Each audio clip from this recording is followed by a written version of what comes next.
اب ہم آتے ہیں سیدنا صالح علیہ السلام کے قصے کی طرف۔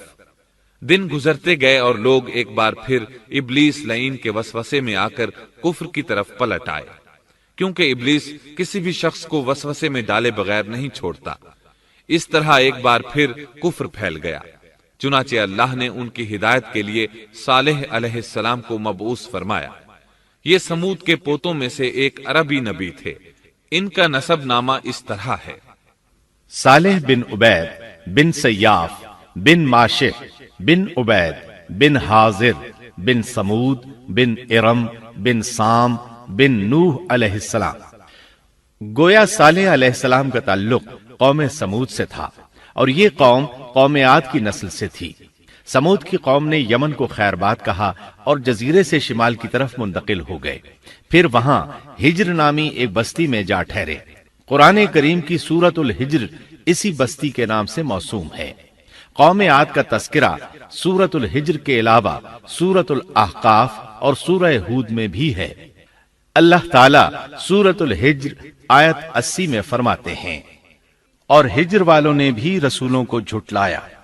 ہجر قوم سمود کا مرکزی شہر تھا۔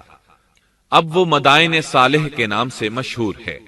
یہ شہر مدینہ منورہ کے شمال مغرب میں 380 کلومیٹر کے فاصلے پر واقع ہے۔ یہ لوگ بھی پہاڑوں کو تراش کر گھر بناتے تھے۔ یہ صنعت اور کاریگری انہوں نے قوم عاد سے وراثت میں پائی تھی۔ اللہ تعالی سورۃ الفجر آیت 9 میں فرماتے ہیں، اور قوم سمود کے ساتھ کیا کیا جنہوں نے وادی میں بڑے بڑے پتھر تراشے تھے۔ قرآن مجید میں اللہ تعالیٰ ایک مقام پر فرماتے ہیں، اور ہم نے قوم عاد اور سمود کو غارت کیا جن کے بعض مکانات آپ کے سامنے ظاہر ہیں۔ ان کے مکانات ان کی تباہی سے لے کر اب تک موجود ہیں۔ شام کے راستے میں خیبر، تیماء سے تبوک تک قوم سمود کے آثار پائے جاتے ہیں۔ یہ لوگ کس طرح پتھر تراش کر گھر بناتے تھے، اللہ تعالیٰ نے سورۃ الاعراف آیت 74 میں اس کا ذکر کیا ہے۔ اس وقت کو یاد کرو جب اللہ تعالیٰ نے تمہیں قوم عاد کے بعد جانشین بنایا اور تمہیں زمین پر رہنے کا ٹھکانہ دیا کہ نرم زمین پر محل بناتے ہو اور پہاڑوں کو تراش کر ان میں گھر بناتے ہو، سو اللہ کی نعمتوں کو یاد کرو اور زمین میں فساد مت پھیلاؤ۔ یہ آیت ان کی طاقت، جسم کی صلاحیت اور ماہر فن ہونے پر دلیل ہے۔ پہاڑوں کو تراشنا دراصل قوم عاد کی عادت تھی۔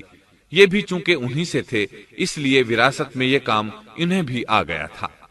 جس طرح اللہ نے عاد کو اپنی نعمتوں سے نوازا تھا، اسی طرح سمود کو ان سے بڑھ کر نعمتیں دی تھیں۔ اللہ تعالیٰ صالح علیہ السلام کی زبانی ان سے فرماتے ہیں، اے قوم سمود، کیا تمہیں ان چیزوں میں بے فکری سے رہنے دیا جائے گا، یعنی باغات، چشموں، کھیتوں اور کھجوروں میں جن کا خوشہ ملائم ہے، اور تم پہاڑوں کو تراش کر پرتکلف گھر بناتے ہو، پس اللہ سے ڈرو اور میرا کہنا مانو۔ لیکن ان لوگوں نے ہر طرح سے قوم عاد کی پیروی کی، نصیحت پکڑنے کی بجائے بتوں کی عبادت شروع کر دی۔ اللہ نے ان کے درمیان صالح علیہ السلام کو مبعوث فرمایا۔ آپ نبوت ملنے سے پہلے بھی عقل مند اور علم والے تھے، باعزت گھرانے سے تعلق رکھتے تھے، اپنے معاملات میں لوگ ان سے مشورے لیتے تھے، لہٰذا انہیں ایک خاص مقام حاصل تھا۔ لیکن جب آپ نے انہیں ایک اللہ پر ایمان لانے، اس کے سوا کسی کی عبادت نہ کرنے کی دعوت دی تو ان کا ساتھ چھوڑ گئے۔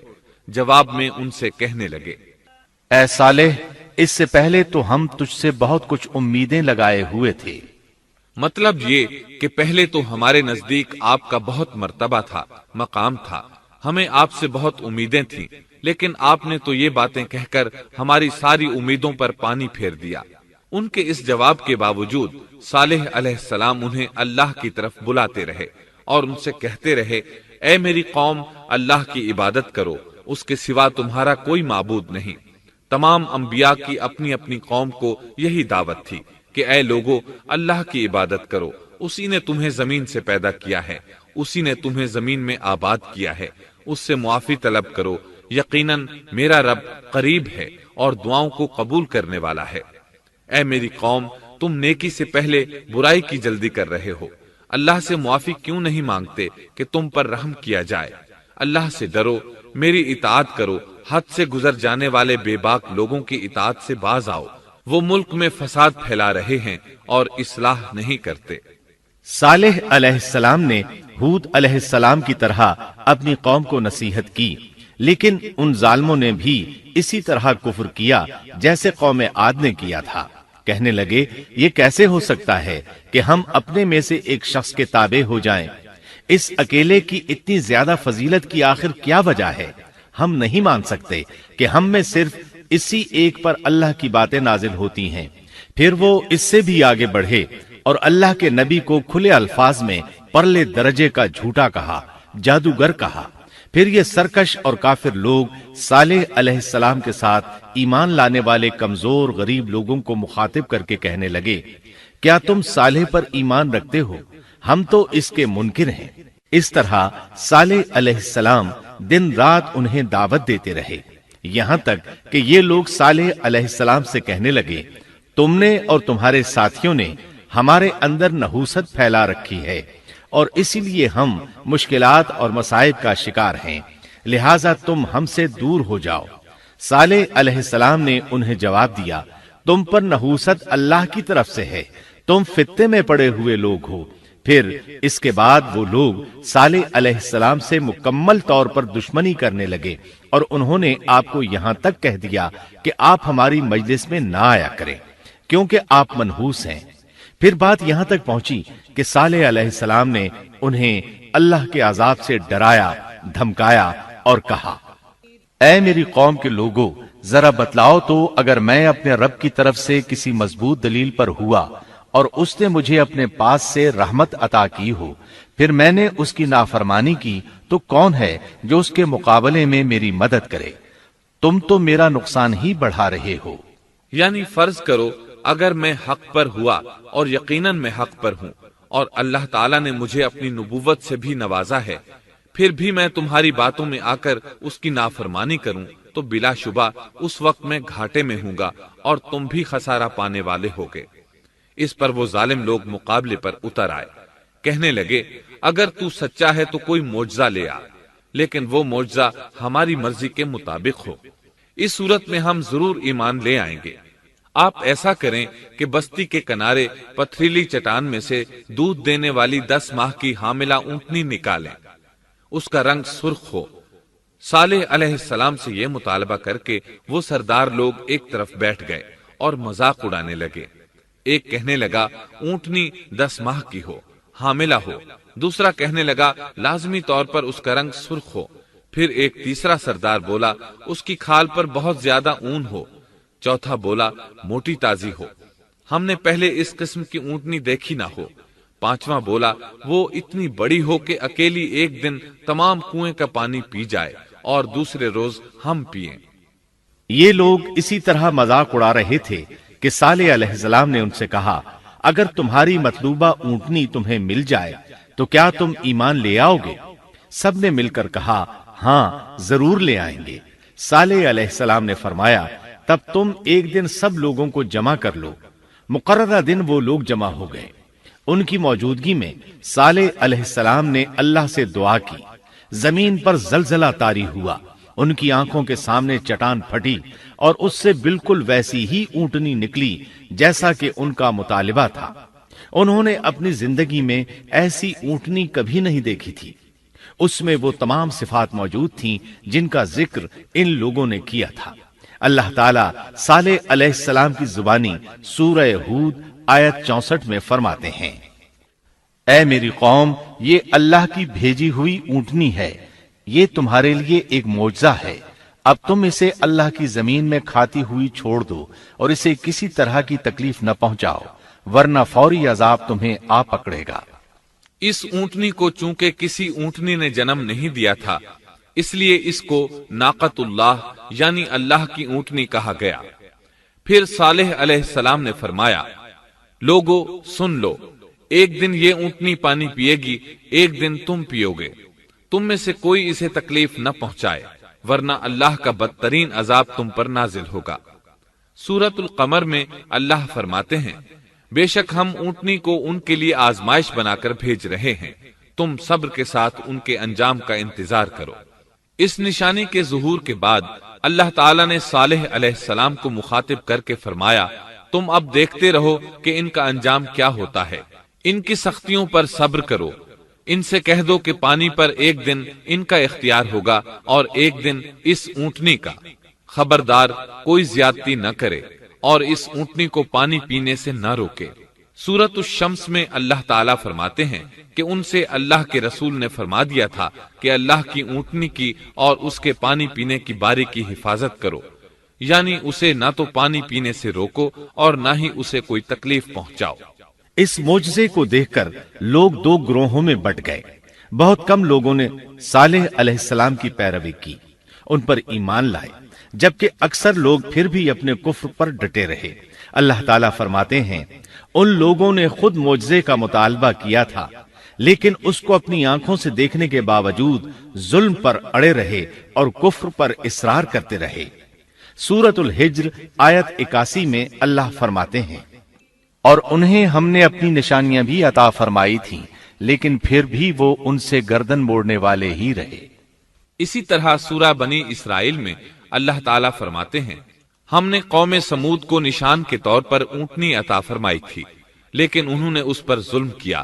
بلا شبہ وہ ایک واضح نشانی تھی، کوئی شخص یہ نہیں کہہ سکتا تھا کہ جادوگروں نے اسے پیدا کیا ہے۔ وہ اونٹنی ان میں موجود رہی، ان کے علاقے میں جہاں چاہتی چرتی، جب کنویں پر پانی پینے جاتی تو سارا پانی پی جاتی۔ وہ لوگ اس کا دودھ پیتے، دودھ سب کے لیے کافی ہو جاتا۔ ان کی آنکھوں کے سامنے اس نے ایک بچے کو جنم دیا، وہ شکل صورت میں بالکل اپنی ماں جیسا تھا۔ لوگ اسے دیکھ کر تعجب کرتے، بچہ اونٹنی کے ساتھ رہتا، یہ ایک واضح نشانی تھی، اس پر جادو کا گمان کیا ہی نہیں جا سکتا تھا۔ وہ اونٹنی ایک عرصے تک ان لوگوں میں رہی۔ اللہ فرماتے ہیں ہم نے قوم سمود کو بطور نشان کے ایک اونٹنی دی تھی، لیکن انہوں نے اس پر ظلم کیا، حالانکہ یہ نشانیاں ہم لوگوں کو ڈرانے کے لیے ہی بھیجتے ہیں۔ وہ لوگ اس اونٹنی کو دیکھ کر متعجب ضرور ہوئے، لیکن ایمان پھر بھی بہت کم لوگ لائے، حالانکہ اس نشانی کے بعد انہیں چاہیے تھا ایمان لے آئیں۔ پھر ایک دن قوم کے سرداروں نے مشورہ کیا کہ اگر ہم نے صالح کو اسی طرح چھوڑ دیا تو کہیں لوگ ہمیں نہ چھوڑ دیں اور صالح کے پیروکار بن جائیں۔ اس اونٹنی نے تو ہمیں مصیبت میں ڈال دیا ہے، ہم پورا ایک دن پانی کو چھو بھی نہیں سکتے، کیونکہ یہ سارا دن پانی پیتی رہتی ہے۔ پھر یہ اس قدر دیو ہیکل ہے کہ اسے دیکھ کر ہماری بکریاں بھاگ جاتی ہیں، اونٹ اسے دیکھ کر خوفزدہ ہو جاتے ہیں، لہٰذا ہمیں چاہیے کہ اس سے چھٹکارا حاصل کر لیں۔ وہ آپس میں مشورہ کرتے رہے، آخر انہوں نے ایک آدمی منتخب کیا۔ مورخین کا اس پر اتفاق ہے کہ اس کا نام قدار بن سالف تھا، اس کے ساتھ اس کا ایک ساتھی بھی تھا۔ ان دونوں نے مل کر اونٹنی کو قتل کیا۔ اللہ تعالیٰ سورۃ القمر آیت 29 اور 30 میں فرماتے ہیں پھر انہوں نے اپنے ساتھی کو بلایا، تب اس نے ہاتھ بڑھایا اور اس کی کونچیں کاٹ دی، پھر دیکھا ہمارا عذاب اور ڈراوا کیسا تھا۔ اس قدار کے بارے میں نبی کریم صلی اللہ علیہ وسلم کا ارشاد ہے کہ پہلے لوگوں میں سے سب سے زیادہ بدبخت یہی تھا۔ اللہ تعالیٰ نے قرآن مجید میں اس کا ذکر یوں فرمایا ہے فَنَادَوْا صَاحِبَهُمْ، پھر انہوں نے اپنے ساتھی کو پکارا۔ سورۃ الشمس میں اللہ فرماتے ہیں إِذِ انبَعَثَ أَشْقَاهَا، جب ان میں بڑا بدبخت شخص اٹھ کھڑا ہوا۔ یہ بدبخت قدار اٹھا، اپنے ساتھی کو ساتھ لیا اور اونٹنی کو قتل کرنے کے لیے تیار ہو گئے۔ آپس میں مشورہ ہوا کہ یہ نہ کہا جائے ہم نے اسے قتل کیا ہے۔ اس طرح باقی لوگوں نے بھی ان سے اتفاق کیا۔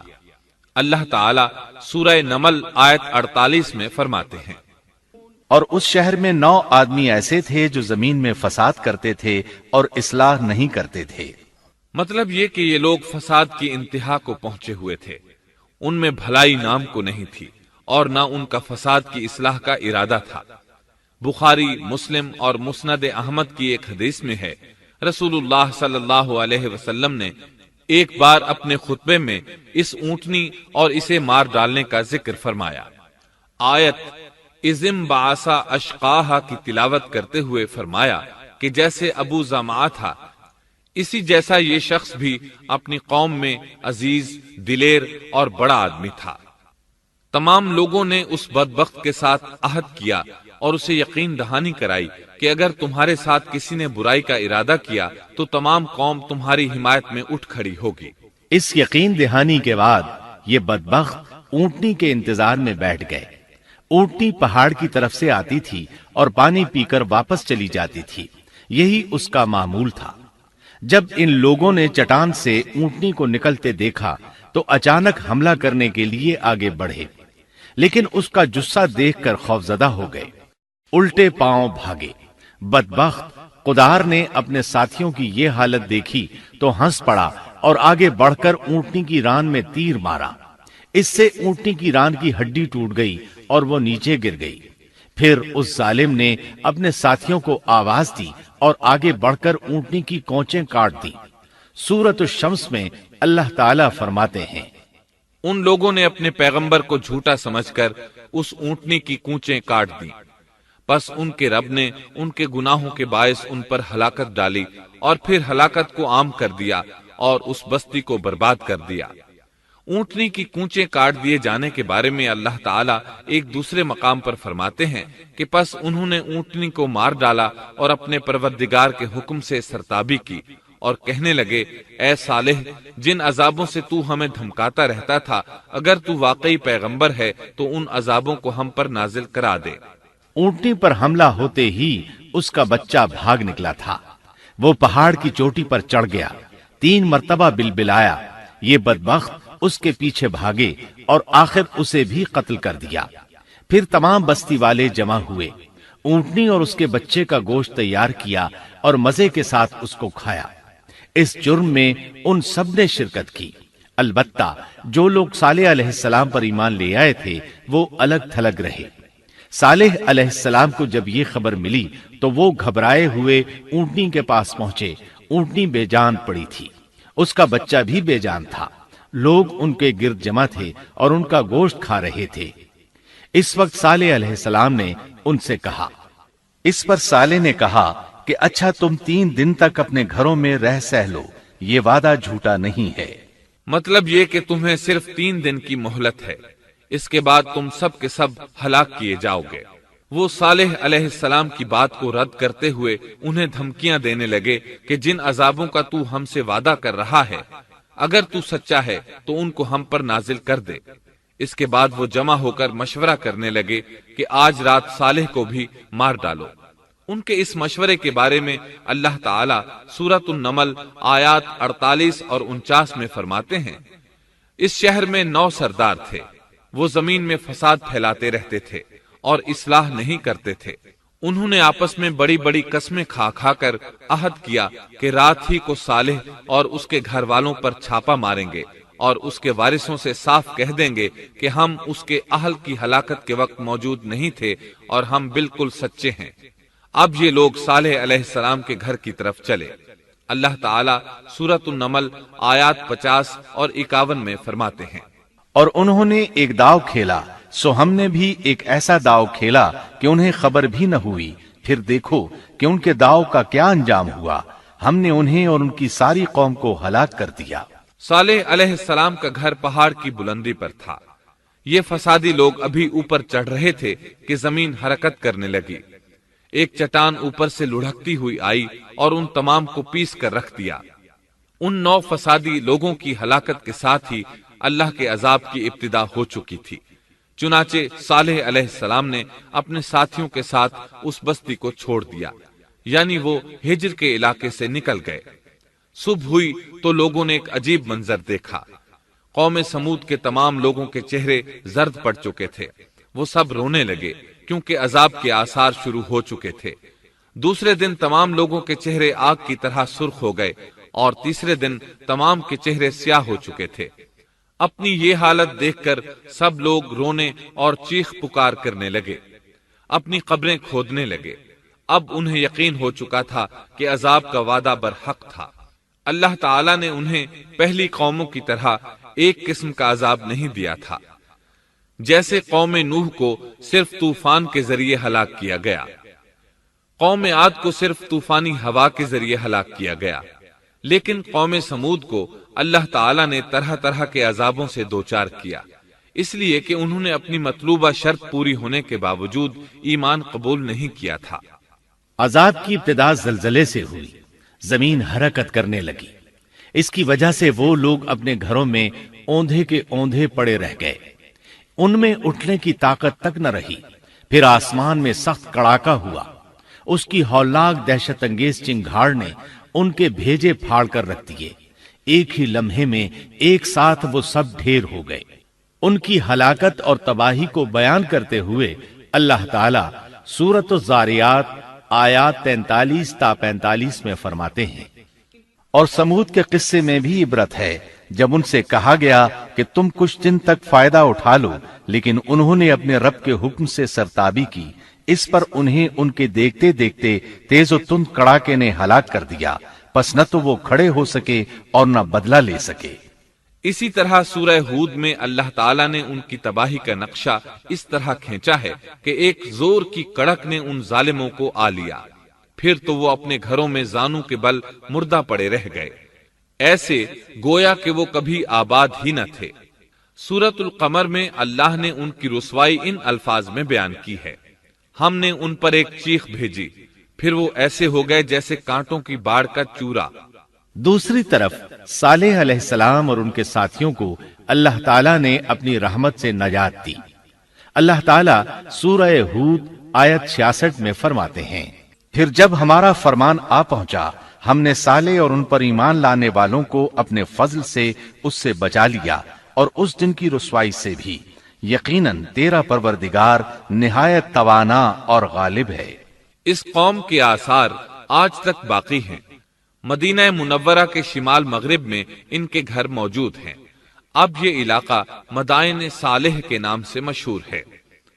سورۃ النمل میں اللہ تعالیٰ فرماتے ہیں، پس یہ ان کے گھر ہیں جو ان کے ظلم کے سبب ویران پڑے ہیں، بے شک اس میں دانش مندوں کے لیے نشانیاں ہیں۔ اللہ تعالیٰ نے ان کے نشانات کو آج تک باقی رکھا ہے تاکہ بعد میں آنے والوں کو یقین ہو جائے اور کسی قسم کا شک نہ رہے۔ عذاب کے آثار نمودار ہونے پر صالح علیہ السلام نے ان سے فرمایا تھا، اے میری قوم، میں نے تمہیں اپنے پروردگار کا حکم پہنچا دیا تھا اور میں نے تمہاری خیر خواہی کی، لیکن تم لوگ خیر خواہوں کو پسند نہیں کرتے۔ اس کے بعد صالح علیہ السلام اپنے ساتھیوں کے ساتھ وہاں سے ہجرت کر کے فلسطین آ گئے، وہیں رملہ نامی بستی میں رہنے لگے اور یہیں آپ کی وفات ہوئی۔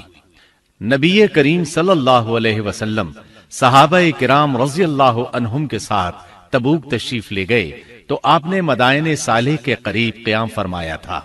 صحابہ نے ان کنووں سے پانی لے لیا جو قوم سمود کے استعمال میں رہے تھے، کچھ برتن بھی وہاں سے لے لیے۔ آپ کو پتہ چلا تو آپ نے حکم فرمایا، ان برتنوں کو توڑ دو اور اس پانی کو بہا دو اور اس پانی سے جو کھانا تیار کیا ہے اس کو الٹ دو۔ آپ نے انہیں ان گھروں میں داخل ہونے سے بھی روک دیا جن میں اللہ کا عذاب نازل ہوا تھا۔ آپ صلی اللہ علیہ وسلم نے فرمایا، میں ڈرتا ہوں تم پر بھی ایسا عذاب نہ آ جائے جیسا ان پر آیا تھا، اس لیے ان کے علاقے میں داخل نہ ہوا کرو، اور اگر داخل ہونا پڑ جائے تو روتے ہوئے داخل ہوا کرو، اور رونا نہ آئے تو رونے جیسی شکلیں بنا لیا کرو تاکہ تمہارا شمار ظالموں میں نہ ہو۔ اللہ تعالیٰ فرماتے ہیں، آگاہ رہو، قوم سمود نے اپنے رب سے کفر کیا، سن لو ان سمودیوں پر پھٹکار ہے۔ قرآن میں ان کا قصہ 26 سے زائد مرتبہ بیان کیا گیا ہے۔ اس کے بعد لوگ ایمان کی حالت میں امن چین کی زندگی بسر کرنے لگے، لیکن پھر نئے سرے سے ان میں خرابی پیدا ہوئی۔ شیطان نے پھر اپنا کام دکھایا، ان کے دلوں میں وسوسہ ڈالا اور فلسطین، عراق، مصر اور جزیرے کے نواحی علاقوں میں شرک پھیل گیا۔ لوگ ایک بار پھر کفر کی طرف پلٹ پڑے۔ اس پورے قصے میں چند عبرتیں ہیں، آئیے ذرا ان کا بھی ذکر ہو جائے۔ اللہ تعالیٰ کی اونٹنی اگرچہ سیدنا صالح علیہ السلام کی نبوت کا ایک نشان تھی، ان کی سچائی کا ثبوت تھی، لیکن قرآن کریم کی وضاحت یہ ہے کہ وہ قوم سمود کی آزمائش کے لیے تھی اور وہی ان کی ہلاکت کا نشان ثابت ہوئی، جیسا کہ سورۃ القمر میں اللہ تعالیٰ فرماتے ہیں، بے شک ہم اونٹنی کو ان کی آزمائش اور امتحان کے لیے بھیجنے والے ہیں، پس تو ان کے انتظار میں رہ اور صبر اختیار کر۔ سنت اللہ یہ رہی ہے کہ اگر وہ اپنے پیغمبر کو کسی قوم کی ہدایت کے لیے بھیجے اور قوم اس کی ہدایت پر کان نہ دھرے تو ضروری نہیں کہ وہ قوم ہلاک کر دی جائے، لیکن جو قوم اپنے نبی سے اس وعدے پر نشان طلب کرے کہ اگر ان کا مطلوبہ نشان ظاہر ہو گیا تو وہ ایمان لے آئیں گے، اور پھر نشان آ جانے کے بعد وہ ایمان نہ لائے تو اس قوم کی ہلاکت یقینی ہے۔ اللہ تعالیٰ پھر اس قوم کو معاف نہیں کرتے جب تک کہ وہ تائب نہ ہو جائے اور اللہ کے دین کو قبول نہ کرے، یا عذاب الہی سے صفحہ ہستی سے مٹ کر دوسروں کے لیے عبرت کا نشان بن جائے۔ لیکن اس سنت سے نبی کریم صلی اللہ علیہ وسلم کی امت مستثنا ہے، اس لیے کہ آپ صلی اللہ علیہ وسلم نے وضاحت فرمائی ہے، میں نے اللہ تعالیٰ سے دعا مانگی ہے کہ اللہ تعالیٰ میری امت میں عذاب عام مسلط نہ فرمائے، اور اللہ نے میری دعا قبول فرما لی۔ قرآن میں اللہ تعالیٰ نے نبی کریم صلی اللہ علیہ وسلم کی اس بات کی یوں تصدیق کی ہے، اے رسول، اس حال میں کہ تو ان میں موجود ہے، اللہ تعالیٰ ان کافروں پر عذاب مسلط نہیں کرے گا۔ اور یہ ایک خطرناک غلطی ہے، نفس کا دھوکہ ہے کہ انسان عیش و عشرت اور دنیاوی جاہ و جلال کو دیکھ کر یہ خیال کر بیٹھے، یہ گمان کر لے کہ جس قوم یا فرد کے پاس یہ سب کچھ موجود ہے وہ ضرور اللہ تعالیٰ کے سائے میں ہے، اور یہ کہ ان کی یہ خوش عیشی اس بات کی علامت ہے کہ اللہ تعالیٰ کی خوش نودی ان کے ساتھ ہے۔ یہ نفس کا دھوکہ ہے، غلط فہمی ہے، بلکہ کج فہمی ہے۔ قرآن کریم کے اس واقعے میں جگہ جگہ اس بات کی وضاحت ہے کہ بعض اوقات زیادہ سے زیادہ خوش عیشی زیادہ سے زیادہ عذاب کا پیش خیمہ ثابت ہوتی ہے، اگرچہ قوموں کے لیے اس کی مدت چند ماہ یا چند سال نہیں بلکہ گھبرا دینے والی مدت ہی کیوں نہ ہو، مگر ہر قسم کی دنیاوی کامیابیوں اور خوش عیشیوں کے ساتھ جب ظلم، سرکشی اور غرور کسی قوم کا مستقل شعار بن جائے تو سمجھ لو اس کی تباہی اور ہلاکت کا وقت قریب آ پہنچا۔ اللہ تعالیٰ فرماتے ہیں، تیرے رب کی پکڑ بہت سخت ہے، لیکن اس کے ساتھ ہی یہ بات بھی ہے کہ کسی قوم میں تمام تر خرابیوں کے باوجود اگر قوم سے اکثر افراد اللہ کے شکر گزار ہوں، اس کے بندوں کے ساتھ انصاف کرنے والے اور آپس میں نیک نیت اور خیرخواہی کرنے والے ہوں تو بلا شبہ وہ اللہ کے ہاں مقبول بندے ہیں، اور انہی کو دنیا اور آخرت کی کامیابیوں کی بشارت ہے، اور انہی کے لیے یہ دنیاوی عیش اللہ کی بے انتہا نعمتوں کی علامت ہے۔ انہی الفاظ پر سیدنا صالح علیہ السلام کا قصہ اختتام کو پہنچا۔